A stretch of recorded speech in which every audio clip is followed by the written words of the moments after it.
Ukweli ni kwamba maisha yamekuwa magumu sana.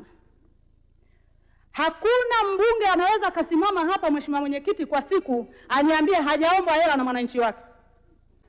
Leo hii mmesema wana mikopo ya 10%, ndio.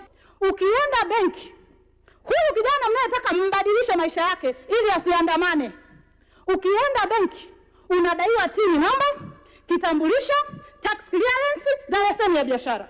Huyu ambaye mnataka ndo aache kuandamana akajitegemee, awaletee hivyo vitu. Namba moja, ukienda mikopo ya halmashauri ya miji hii ya wakina mama na vijana na watu wenye ulemavu, Mheshimiwa Mwenyekiti, zile fedha licha ya kwamba masharti ni mengi, andiko la mradi, sijui katiba, sijui nini, vikokoo vingi ambavyo unahitaji lazima umfuate mtu ambaye ana elimu ya IT akutengenezea hivyo vitu vyote. Na huo mchakato mzima ili ukamilishe dokumenti zote ambazo zinahitajika, lazima shilingi 500,000, 600,000, 4,500 utumie.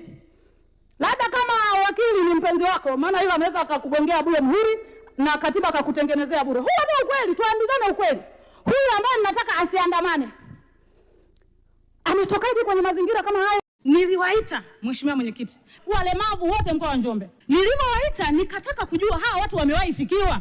Wanasema toka dunia iumbwe hawajawahi fikiwa. Sasa tunapozungumzia hii wizara, natamani hebu tupanue akili, yani twende mbali zaidi.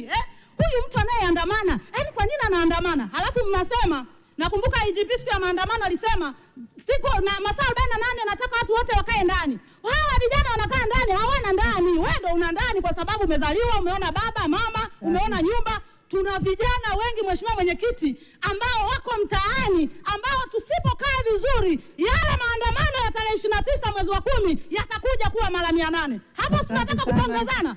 Si tunataka kupongezana? Hatutaki kwenda kwenye uhalisia huko ground. Yale maandamano tusipoweka msingi mzuri, maandamano yale yatarudia.